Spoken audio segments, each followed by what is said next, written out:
हमारी अफवाज, हमारा पाकिस्तान कहाँ पर स्टैंड करता है, क्या कहेंगे आप? अस्सलाम वालेकुम। बहुत शुक्रिया आपका। सबको कौम को मुबारक हो एक मरतबा फिर ये दिन जिस दिन हमने बहुत बरसों की मेहनत के बाद एक अजीमुशान कामयाबी को पाया तकमील तक पहुंचाया था। जैसे आपने कहा कि बहुत से लोगों की कंट्रीब्यूशन है, उनसे पहले आने वाली तमाम हुकूमतों की कंट्रीब्यूशन है, बहुत से साइंसदानों की, डॉक्टर अब्दुल कदीर सबसे बड़ा नाम सलाम उनको, और दीगर उनके टीम के लोग। और लेकिन इस कहानी को पीछे ले जाए तो डॉक्टर मुनीर अहमद खान, जो हमारे पाकिस्तान एटॉमिक एनर्जी कमीशन के पहले सरबराह थे, वहां से जो सिलसिला शुरू हुआ, और फिर हर किसी ने मुबारकबाद इसलिए भी कि आप देखें कि हमारा जो पड़ोसी है जिसकी वजह से हमें ये करना पड़ा, क्योंकि उसने 1974 में वो स्माइलिंग बुद्धा के नाम से एक ऑपरेशन, एक उन्होंने प्रोजेक्ट में उन्होंने सबसे पहले एटमी धमाके किए। तो हम्म। मकसद उसका तो हमेशा से पाकिस्तान को सबसे पहले दबाना रहा।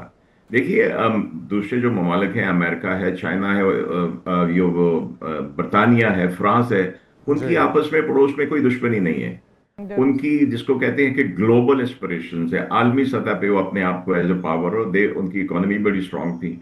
तो भारत का तो बुनियादी मकसद ही हमें छेड़ना था। जी। और कमाल की बात यह है कि इतनी टॉप क्लास टेक्नोलॉजी, इससे बढ़ के टेक्नोलॉजी क्या हो सकती है कि आपने जो यूरेनियम है उसकी अफजूदगी करनी है, एनरिच करना है, उसके बाद उसको वेपन ग्रेड में लेके आना, और फिर उसको वेपन ग्रेड में लाने से लेके उसके डिलीवरी मीन्स तक जाना, ये सारा कमाल का कारनामा है। तो इससे सिर्फ एक सबक हमें जरूर मिलता है कि पाकिस्तानियों, हम अगर कुछ करना चाहते हैं कुछ भी, तो हम कर सकते हैं। तो बिल्कुल। ये बहुत बड़ी अचीवमेंट थी जिसमें सबका हिस्सा था, और इस दिन 28 और मई को ये पाए तकमील को पहुंचा। साजिद हबीब साहब, तो और हमारी बड़ी भारत को शायद अंदाजा नहीं रहा था कि पाकिस्तान एक एटमी ताकत है, और पाकिस्तान को छेड़ना मतलब एक गयूर कौम को छेड़ने का मतलब क्या होगा, उनको ललकारने का मतलब क्या होगा। गो के जवाब तो भारत ने बहुत अच्छा ले लिया, और पाकिस्तान ने जिस तरह से जवाब दिया है, भारत की आने वाली नस्लें भी याद रखेंगी, लेकिन लगता है भारत कहीं भूल गया था।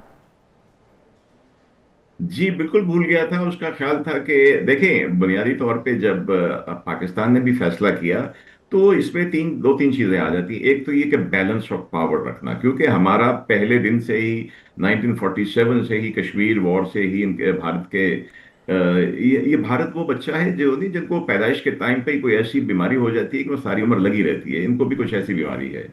तो 48 से ही ये काम इन्होंने शुरू कर दिया, 47 से शुरू कर दिया। और देखिए, हमारे लिए बहुत जरूरी था बतौर कौम, 71 का सानहा हो चुका था, कौम थोड़ी दिल गिरफ्तार थी। तो इस प्रोग्राम को आगे बढ़ाने का जो फैसला किया गया, उसमें एक तो बैलेंस ऑफ पावर करना था, फिर जी हाँ। उसमें आपका एक नेशनल प्राइड होता है। देखिए, ये सिर्फ एक कौम के मोराल के लिए एक नेशनल प्राइड होता है। तो ये इसके लिए बहुत जरूरी था। और इसमें मैं तो उस वक्त सर्विस में था, 1986 में भारत ने हम्म। बड़ी मशहूर जमाना एक मशक़े की थी ब्रास्टेक के नाम से। और अच्छा। उसमें तकरीबन 6 लाख फौज उसने सिर्फ पाकिस्तान की सरहद पे लेके आए थे। हमारे पास उस वक्त न्यूक्लियर टेक्नोलॉजी वाज़ेह तौर पे नहीं थी, हम काफी कुछ कर चुके थे, लेकिन मुझे याद है कि वो दिन भी जैसे हमने रिस्पॉन्ड किया, क्योंकि हम्म। कुछ खदशात थे कि शायद वो हम पे हमला करेगा, तो उसको एक इंच भी आगे बढ़ने की जरूरत नहीं हुई। तो जी। ये कामयाबी का सिलसिला, और इंडिया की हरकतों का सिलसिला, और हमारी जवाबदेही का सिलसिला जी। बड़ा पुराना तो है। हमारे लिए हालात ऐसे और बना दिए गए थे साजिद साहब, बिल्कुल आप ठीक कह रहे हैं। 27 बरस हो गए हालात ऐसे अल्हम्दुलिल्लाह बना पाकिस्तान को एटमी ताकत बने हुए।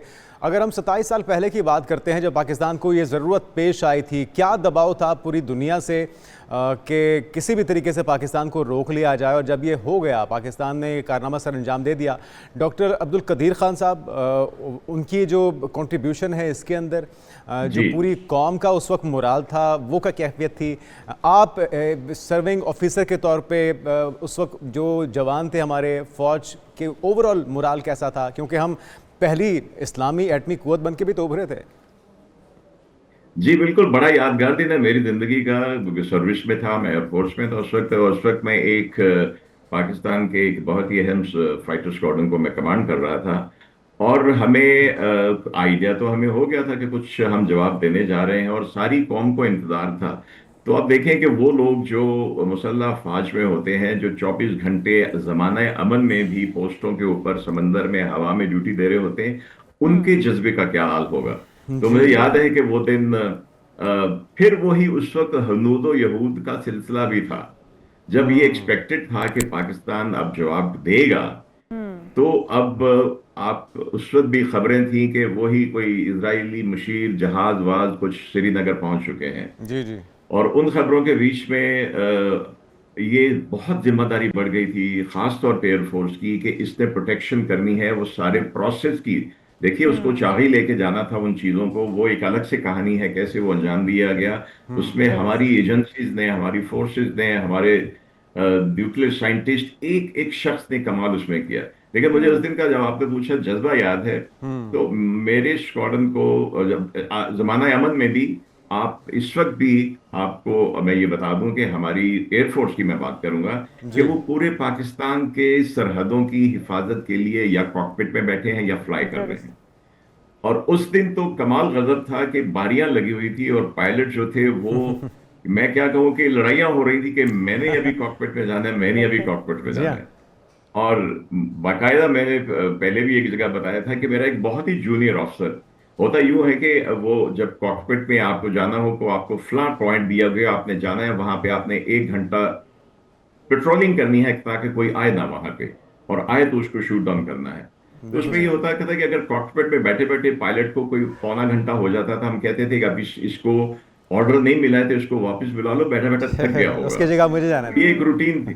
हाँ। तो मैं अपने ऑफिस में, मैं अपना फ्लाइंग करके आया, अपने ऑफिस में बैठा था कि बहुत ही यंग ऑफिसर, माशाल्लाह आज वो एयर वाइस मार्शल है, वो मेरे जी। कमरे में एंटर हुआ और बड़े गुस्से में मैंने उसको कूल डाउन किया, क्या हुआ है, क्या हुआ है।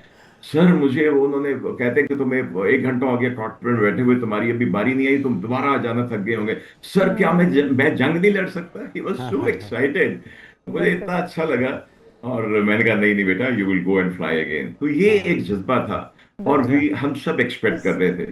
तो अभी जो साजिद आपने साहब, तकरीर आज सुनाई थोड़ी आज सी, कहीं इस जज्बे में कमी देख रहे हैं, या फिर देख रहे हैं कि एक बार फिर से जो जंग भारत ने मुसल्लत की थी पाकिस्तान के ऊपर, उसके बाद ये जज्बा दोबारा से देखने को मिल रहा है पाकिस्तानी अवाम के अंदर, पाकिस्तान की एयरफोर्स के अंदर, तमाम अफवाज के अंदर, जवानों के अंदर वही जज्बा दोबारा से देख रहे हैं आप? जो 27-28 साल गुजर गए, आप तो उस वक्त एक्सपीरियंस जो है वो आपको याद है, मैं तो बहुत जी छोटी थी, खैर मुझे उस वक्त का तो नहीं पता, लेकिन अब का पता है कि जिस तरह पाकिस्तान ने अपने आप को साबित किया है, लगता ये है कि 27 साल 28 साल पहले वाला जज्बा दोबारा से हमारे जवानों में भी और अवाम में भी जाग उठा है। जी बिल्कुल, लेकिन जरा अगर गौर करें तो ये जज्बा जगाने में हिंदुस्तान का बड़ा हाथ होता है जी अल्बत्ता। हाँ, हमें उनको बल्कि थैंक यू बोलना चाहिए मोदी साहब वो को। शुक्रिया कहना चाहिए। जी मैंने तो अभी भी जब हुआ तो मैंने कहा, मोदी का शुक्रिया, इसने फिर से हमें इतने सालों के बाद, हमने, हम यूनाइट कर दिया। सियासी फिरकों में बटे हुए थे, उसमें बड़े हुए, तो बिल्कुल आप देखें उस वक्त उसने हमारा जज्बा जगाया, तो उस जज्बे की वजह से हमने 5 की बजाय एक दिन छोड़ के फिर छठा धमाका भी हमने किया। और उसके बाद आप देख लीजिए कि जब अभिनंदन का वाकया हुआ, हमारा जज्बा फिर वहीं का वहीं पहुंच गया। क्या जुबिलेशन थी जब अभिनंदन का जहाज गिराया गया। और अभी जब ये सारा कुछ हुआ, और आप देखिए कि कौम जो है, लेकिन मैं यही गुजारिश है हमारी कि हमें हाँ चाहिए कि अपना जज्बा सलामत रखें, बिल्कुल, जज्बा इसके लिए सलामत भारत रखना का चाहिए। इंतजार अच्छा, न थोड़ा करें। सा आप मौजूद भी हैं और मौका भी है, मुनासबत से पूछना चाहेंगे, ये जो अभी रिसेंट कारनामा सर अंजाम दिया है पाकिस्तान एयरफोर्स ने, जिसने शशदर कर दिया है जी इंडियन एयरफोर्स को, तो किया ही है पूरी दुनिया के अंदर। इवन डिफेंस एनालिस्ट भी ये सोच रहे हैं कि हुआ क्या है। वो कहते हैं कि जी एक ऐसा नेटवर्क तश्कील दिया पाकिस्तान ने चाइना की मुशावरत से, उनके ताउन से, जो कि इनविजिबल था, जिसको देख ही नहीं पाई इंडियन एयरफोर्स, और बिल्कुल वो ब्लैंक हो चुके थे। उनकी राफेल, जो दुनिया के अब तक अनडिफिटेड एयर फाइटर जेट्स थे, वो बौखला गए, उनको समझ नहीं आई कि उन्होंने बार कहाँ पे करना है। तो ये थोड़ा सा उस दिन के हवाले से भी थोड़ा हमारे साथ शेयर करें कि वो जज्बा तो उस दिन से आज तक 27 साल बाद भी सलामत है, लेकिन जो एक्सपर्टीज़ हैं उसमें किस कदर, किस गुना इजाफा हो चुका है आज। देखिए, अगर हम 27 वर्ष पहले हम दुनिया की एक टॉप की टेक्नोलॉजी थी उसको हम हासिल कर सकते थे, वो भी जब किसी लीगल तरीके से वो अवेलेबल नहीं थी, दुनिया भर की पाबंदियां थी। आपको नहीं इल्म होगा कि, लेकिन जब ये सारा कुछ सिलसिला चल रहा था तो अमेरिका ने फ्रांस, बर्तानिया और जर्मनी के ऊपर पाबंदी लगा दी थी कि पाकिस्तान को न्यूक्लियर से रिलेटेड कोई चीज नहीं देंगे। लेकिन आप देखिए कि ये एक अजीब दास्तान है एक कामयाबी की, जिसे हमारी एजेंसीज, हमारे बहुत से लोग, हमारे बहुत से बिजनेसमैन, उन्होंने कहाँ कहाँ से वो चीजें लाके इस सारी चीज को पाए तकमील तक पहुंचाया। और अब जो बिल्कुल। आपने इस ऑपरेशन की बात की है, देखिए, इंडिया ने इल्यूजन्स में रहता है वो धमाकों के वक्त भी इल्यूजन में था कि वो बकौल उसके ये गरीब सा मुल्क है, ये कुछ नहीं कर सकता, हमने किया। आप उसको छोड़े, आप JF-17 की बात कर लें कि हम बना रहे हैं, भले जी। चाइना के साथ मिलके बना रहे हैं। वो 35 बरस से लगे हुए, उनका जहाज बनता है तो गिर जाता है, ये उनका हाल है। और यही ये वाली बात तो इसमें भी आपने बिल्कुल सही कहा। वो क्या दुनिया नहीं सोच सकती थी कि हमने खासतौर पे एयर वॉरफेयर में हमने जो उसको डिजिटल फील्ड में जो आ गई है, जो लेकिन साइबर अब तो फील्ड में साजिद आ गई साहब है। यकीनी तौर पर एल्यूजन से निकल आए होंगे और अब हकीकत में सांस लेना शुरू कर दिया होगा भारत ने, क्योंकि अब हकीकत उनके सामने खुलकर आ चुकी है कि पाकिस्तान एक गरीब मुल्क, छोटा मुल्क होने के बावजूद जिस तरह से मुंह तोड़ जवाब दे सकता है, तो दोबारा छेड़खानी जो पाकिस्तान के साथ तो कम से कम नहीं करनी है। और हमारा जज्बा ईमानी हमेशा की तरह जिंदा है और पाकिस्तान के लिए हम तनगोश तैयार है। हर जवान और हर बच्चा जो है, बच्चा हो बूढ़ा हो, उनका जज्बा ईमानी वही ताज़ा है। आज से 27-28 साल पहले जो था आज भी वही है।